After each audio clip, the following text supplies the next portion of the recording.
ETF index mutual funds నేర్చుకుని stock మార్కెట్లో రాణించాలనుకుంటున్నారా? వెంటనే ఈ నెంబర్కి కాల్ చేయండి. నమస్తే రమ్మగారు. నమస్తే జయ. రమ్మగారు, కొంతమంది కొంచెం అమాయకంగా ఉన్నారనుకోండి, వాళ్ళ మీద పెత్తనం చేస్తుంటారండి. వాళ్ళకి అసలు అలా గట్టిగా మాట్లాడాల్సిన అవసరం ఉండదు. వీళ్ళు మెత్తగా ఉన్నారు కదా, ఏదో ఒకటి అనేస్తే అయిపోతుంది, నా మాట చెల్లిద్ది అనే ఆలోచన ఉన్నవారు పనికి మాలిన పెత్తనం అంటారు చూసారు, అవి చేస్తూ ఉంటారు. అమాయకంగా ఉండక్కర్లా, దానికి పెత్తనం చేసే పద్ధతి ఉంటుంది కొంతమందికి. అంతే, అది అక్కడ సాగినా సాగకపోయినా మాట్లాడేసి ఏదో ఒకటి అనేస్తూనే ఉంటారు కదా. ఎలా రమ్మగారు వాళ్ళని కంట్రోల్ చేయటం, లేకపోతే మనం ఎలా తప్పించుకోవటం?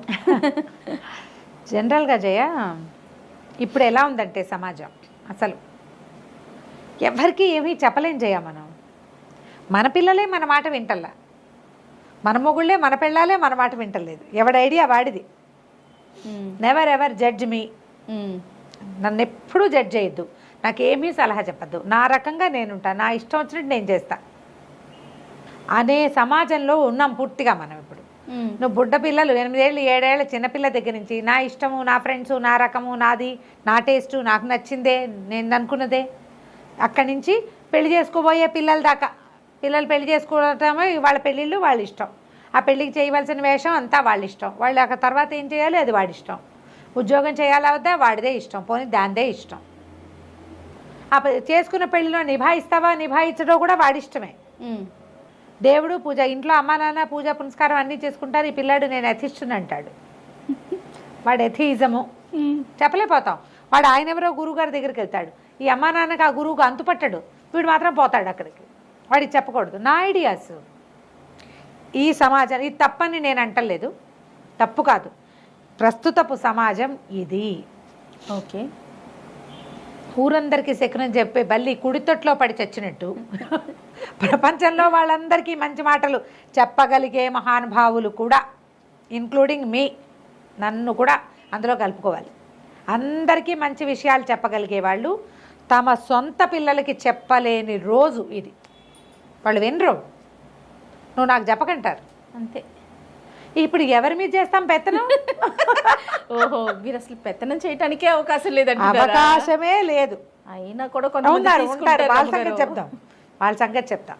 వాళ్ళు ఎలాగ ఉంటారు అస్సలు మనం ఎవరికీ చెప్పలేని రోజు. ఎవరి మాట వింటున్నారమ్మా? ఎక్కడ వింటున్నారు అమ్మగారు? నేను చెప్తున్నాక చిన్న పిల్లల దగ్గర నుంచి నా ఇష్టం అనేవాళ్ళే ఉన్నారు చాలా. ఒకవేళ వాళ్ళు ఒప్పుకున్న కొద్ది రోజులే, ఏదో ఒక దశలో అది మొత్తం అప్సైడ్ డౌన్ అయిపోతుంది, టర్న్ అయిపోతుంది. ఇప్పుడు ప్రస్తుత సమాజం అది. వీడు ప్రతివాడు తనకిష్టమైన వాళ్ళ దగ్గర నుంచి వినటానికి ఇష్టపడతాడు. వీడు నచ్చే, ఇప్పుడు నేను నచ్చాను, నీ కూతురు నేనేం చెప్పినా వింటుంది. అదే కథ నువ్వు చెప్తే ఇది కాదు నువ్వు మొన్న చెప్పబో అంటుంది. అవును, నేను చెప్తే అదే కోతి కథ మళ్ళీ వింటానంటుంది. అవును. ఇప్పుడు నేను ఈ విషయం వీళ్ళ దగ్గర వినాలి అని పెట్టుకుంటాం. మనం కూడా అంతే చేయ, మనం కూడా అంతే. అవును. అయితే ఇప్పుడు సమాజం ఎలా ఉందంటే వీళ్ళు ఖచ్చితంగా దీనికి వీళ్ళు అని పెట్టుకుంటారు, వాళ్ళనే వింటారు. ఒకడు అన్నిటికీ గూగుల్ చేస్తా అంటాడు. గూగుల్ తల్లిని తప్పిస్తే ఎవరిని నమ్మడు వాడు. ఒకళ్ళు ఇంకొకళ్ళు ఏ పెద్దమ్మో పిన్నమ్మో పెట్టుకుంటారు, నాన్నో బాబాయ్యో పెట్టుకుంటారు, ఫ్రెండ్స్ని పెట్టుకుంటారు చాలామంది. ఫ్రెండే వీళ్ళకి విడాకులు తీసుకోవాలో వద్దో చెప్తారు, ఈ డ్రెస్ వేసుకోవాలో వద్దో చెప్తారు, ఎక్కడికైనా వెళ్ళాలో వద్దో చెప్తారు. ఫ్రెండ్స్ మీదే వాళ్ళ పెత్తనాన్ని ఒప్పుకుంటారు. మన ప్రస్తుత సమాజం ఇది అని మనకు ఒక 100 మెసేజ్లు రావాలి చేయ దీని మీద, అవును అని. అందరూ అంతే, అందరి పరిస్థితి అది. కాకపోతే ఇందులో కూడా పెత్తనం చేసేవాళ్ళు ఉంటారు. మీరు అలా ఉండద్దు, ఇలా ఉండాలి, ఇదేమిటి అని చెప్పేవాళ్ళు. వాళ్ళకి ఏంటంటే అవతల వాళ్ళు ఎస్ అంటారో నో అంటారో, వాళ్ళు మనం ఎలా తీసుకుంటారో అక్కర్లే, చెప్పాలనుకున్నది చెప్పేస్తారు. కరెక్షన్స్ అయితే ఇప్పుడు ఈ కరెక్షన్ తోటి ఏంటంటే అసలు మేము కరెక్షన్ తీసుకోమని కానీ కరెక్షన్ చెయ్యొద్దని కానీ అనకూడదు జయ. పెత్తనం కావాలి, ఎవరైనా మనకి మంచి మాట చెప్పవలసిందే. మంచి మాటకి పెత్తనానికి తేడా ఉంటుంది. కాకపోతే వీళ్ళకి ఏది వినడం అలవాటు లేని వాళ్ళకి రెండు పెత్తనంగా తోస్తుంది. మంచి మాట కూడా పెత్తనంగా తోస్తుంది అంటారా? వీళ్ళ పెత్తనం ఏంటి నా మీద, మా అమ్మ చెప్పదు, మా నాన్న చెప్పదు, ఈ ఆంటీ ఎందుకు వచ్చింది అనిపిస్తుంది. కరెక్ట్. మీ బోర్డు పెత్తనం ఏంటి నా మీద, అలాగే అనిపిస్తుంది. అసలు అలవాటే లేదు, నో తీసుకోరు, దేనికి ఎస్ చెప్పరు, దేనికి అడ్వైస్ చేయకూడదు. వాళ్ళు ఏం చేస్తే అది చేస్తారు, అదే వేసిందే గంతు, అంతే. వీళ్ళకి ఎవరేం చెప్పినా పెత్తనంగానే తోస్తుంది కదా. ఇది పూర్తి రాంగ్. అంటే ఎవ్వరూ మాకు చెప్పకూడదు అనేది తప్పు. ఇప్పుడు ఈ పెత్తనాలు అనే విషయం మీద మనం ఎక్కడ తీసుకోగలుగుతామంటే, ఓ భార్య భర్త కొత్తగా పెళ్ళైంది, ఆ అమ్మాయి ఏం వేసుకోవాలో అత్తగారు ఆడపడుచు నిర్ణయించకూడదు. అది నిర్ణయించవలసిన వాడు ఎవడు? అయితే ఆ అమ్మాయితో పాటే ఉండేవాళ్ళు, నాకు డిస్కంఫర్ట్, నువ్వు ఇలా బట్టలు వేసుకుంటే నాకు నచ్చట్లేదు అని ఆమెను ఒప్పించగలగాలి. వాడు ఒప్పించటమే అక్కడ ఒప్పించాలి. ఈ బట్టలు నువ్వు ఇలా వేసుకుంటే వీళ్ళు ఇలా మాట్లాడితే, లేదా అది నాకు నచ్చలేదు, ఈ ఫోటోలో ఇలా కనపడుతోంది, నాకు బాగుండలేదు, నాతో ఉన్న కంపెనీని ఇలా వేసుకోకూడదు అని ఇతను ఆ అమ్మాయిని సరే అనిపించుకోవాలి. భర్తకు అభ్యంతరం లేకపోతే అత్తగారికి, ఆడపడికి, మామగారికి అభ్యంతరం ఉంటే కుదరదు. అది పెత్తనం. కరెక్ట్ అండి. ఆ అమ్మాయి డబ్బులు ఏం చేయాలి అనేది అమ్మాయి భర్త, కొంత మటుకే కుటుంబం ఉంది, కొంత మటుకే కుటుంబం. అంతేకాని ఆ అమ్మాయి ఏమీ చేయకూడదని అన్నీ మాకే ఇవ్వాలని అంటాం పెత్తనం. అలాగే అల్లుడు కూడా, అల్లుడు మా అమ్మాయితోటే మాట్లాడాలి, వాళ్ళ అక్కయ్యతో చెల్లెలతో మాట్లాడకూడదు, ఇలాంటివి పెత్తనాలు. ఇవి చేయకూడని అవి. పిల్లలకు కూడా చెప్పకూడదంటే ఎక్కడ చేస్తాం కదా. ఇప్పుడు చుట్టుపక్కల ఫ్రెండ్స్ ఏదో మనం ఒక డ్రెస్సు, అదేం పెద్ద పెద్ద మెడలు ఉన్నది కాదు, ఏమీ కాదు, అయినా కూడా మనం రెగ్యులర్గా వేసుకునే దానికి కొంచెం భిన్నం. వెంటనే వీళ్ళు ఒక జడ్జిమెంట్ పాస్ చేస్తారు, ఏం పెద్ద బాగుండలేదు, నీకు సూట్ కాలేదని. ఇద్దరు బాగుందంటారు, ఇద్దరు బాగోలేదంటారు. మనం ఎవరితో వెళ్ళాలి? అవతల వాళ్ళు మనని కంట్రోల్ చేసేస్తున్నారు అనిపిస్తుంది. నీ మనసుతో పాటు ఇంకో ఇద్దరు ఓటేస్తే వెళ్ళిపో. నీకే అనుమానంగా ఉంది, ఇద్దరు వద్దన్నప్పుడు మానే. బాగుంది. చేర్చా వద్దా అనేది అన్ని విషయాల్లోనూ ఇంతే చేయాలి. నీకు అవతల వాళ్ళు నీ మీద పెత్తనం చేలాయిస్తున్నారు అని అనిపిస్తే వాళ్ళని అవాయిడ్ చేయి మొదట. ఓకే. నెక్స్ట్ టైం ఏ డెసిషన్ మేకింగ్ వ్యవహారంలోనూ వాళ్ళని రానివ్వద్దు. అత్తగారులను కూడా, అబ్బాయిలైనా అమ్మాయిలైనా, అత్తమావల్ని కూడా నువ్వేం చెయ్యాలో, మీ అమ్మా నాన్నలతో నువ్వు ఎలా ఉండాలో మూడో వాళ్ళు డిసైడ్ చేయకూడదు. ఇద్దరు భార్యాభర్త డిసైడ్ చేసుకోవాలి. దీని మీద అబ్బాయో అమ్మాయో రెండో వాళ్ళని ఒప్పించుకోవాలి. మిగిలిన ఫ్యామిలీ ఇష్యూస్ కూడా ఉంటాయి తప్పకుండా. కుటుంబానికి కొంత అవకాశం ఇవ్వాలి, కానీ పూర్తి అవకాశం వాళ్ళకే ఇచ్చి చేయకూడదు. నువ్వు నలిగిపోకూడదు దాని కింద పడి, వాళ్ళ పెత్తనం కింద నువ్వు నలగకూడదు. నువ్వు కూడా కొంచెం నుంచినందుకు నీకు అవకాశం కావాలి కదా. ఒకవేళ అవతల వాళ్ళు నీ మీద అనవసర పెత్తనం చేస్తున్నారు అని అనిపిస్తే కొన్ని అవసరాలు ఉంటాయి. అందులో ఏంటంటే, నువ్వు రాత్రి వేళ దూరంగా ఎక్కడికైనా వెళ్ళటం, నువ్వు ఒంటరిగా ఎక్కడికైనా వెళ్ళటం, తెలియని కొత్త ప్రదేశానికి వెళ్ళటం, తెలియని కొత్త వ్యక్తుల దగ్గరికి స్పెండ్ చేయటం, నీకు ఆహారం విషయంలో, చిన్నపిల్లలకి పెట్టే ఫుడ్డు, అలాంటి వాటిలలో ఇతరుల మాటలు తప్పకుండా వినాలి. వాటిని పెత్తనంగా భావించద్దు. రాత్రి 12ంటికి పార్టీకి వెళ్దాం అనుకుంటాం. ఇది నేను మీన్ చేసి చెప్పట్లేదు జయ, జనరల్గా చెప్తాను. మా అమ్మ నాన్న వెళ్ళనిచ్చేవాళ్ళు, మా అత్తగారు ఒప్పుకోవట్లేదు అని అత్తగారిది పెత్తనంగా భావించద్దు. సేఫ్టీ మెజర్గా భావించండి, మీకు సేఫ్టీ ఉంటుంది అందులో.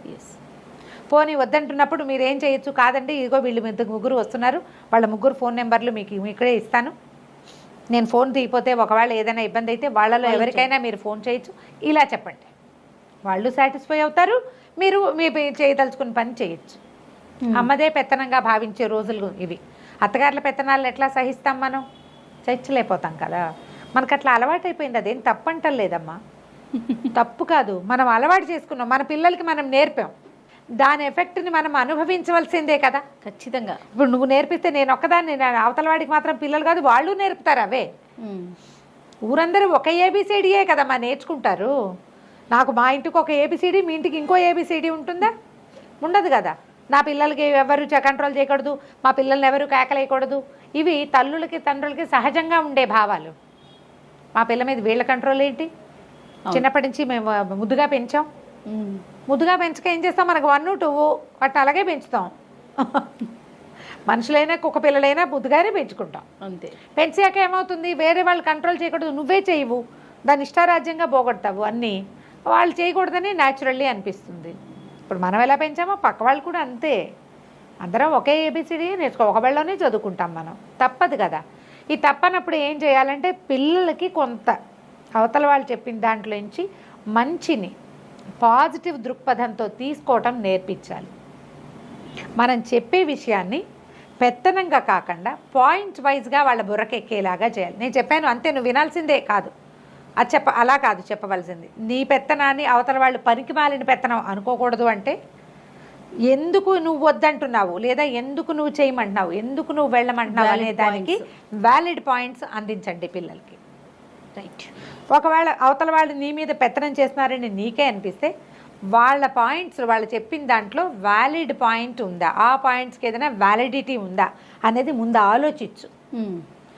ఏది లేదు అని నీకు అనిపిస్తే తరిచి చూసుకున్నా కూడా కట్ చేసేయి, వాళ్ళని అవాయిడ్ చేయి.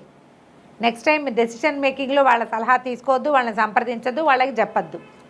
నువ్వు 2-3 సార్లు అవాయిడ్ చేస్తున్నావని తెలిసాక వాళ్ళు నిలదీశారు అనుకో, అప్పుడు పరిస్థితి నువ్వు నా మీద అనవసరంగా పెత్తనం చేస్తున్నావు, అందుకే నేను అవాయిడ్ చేశాను, అందుకే నేను నీకు చెప్పటం లేదు. పిల్లల తల్లుల్ని కూడా అంటారమ్మా, చెప్పరు, దాచేస్తారు. ఎందుకంటే తల్లుల ఓవర్ రియాక్షన్ వల్ల రియాక్ట్ అవ్వద్దు. పిల్లలు గర్ల్ ఫ్రెండ్స్ బాయ్ ఫ్రెండ్స్ ఉన్నారు, గర్ల్ ఫ్రెండ్స్ ఉన్నారు లాంటి విషయాలు, ఎక్కడికైనా వెళ్ళటము, దొంగతనాలు చేయటము, ఎక్కడికో వెళ్ళిపోయి ఏదో చేసేయటము, అడ్వెంచరస్ బిహేవియరు, కొత్త కొత్తవి ఎక్స్ప్లోర్ చేయటము, ఇలాంటివి వేగ్గా మనకు అర్థమవుతాయి. కేకలేసి మాన్పటానికి ట్రై చేయొద్దు. పిల్లల్లో ఉన్న ఉత్సాహాన్ని దేమిటో అది మనం అర్థం చేసుకుంటే దాంట్లో ఉన్న సేఫ్టీ ఏమిటి, అన్సేఫ్ థింగ్ ఏంటి, ఏ ప్రమాదం పొంచుంది అందులో, అది మీరు అర్థమయ్యేలా చెప్పగలిగితే పిల్లలు వ్యాలిడ్ పాయింట్స్ని తీసుకోగలిగే అలవాటు చేసుకుంటారు. వాళ్ళ మీద ఎవ్వరూ అనవసరంగా పెత్తనం చేయలేరు, ఎందుకంటే వీళ్ళ దగ్గర పాయింట్స్ ఉంటాయి.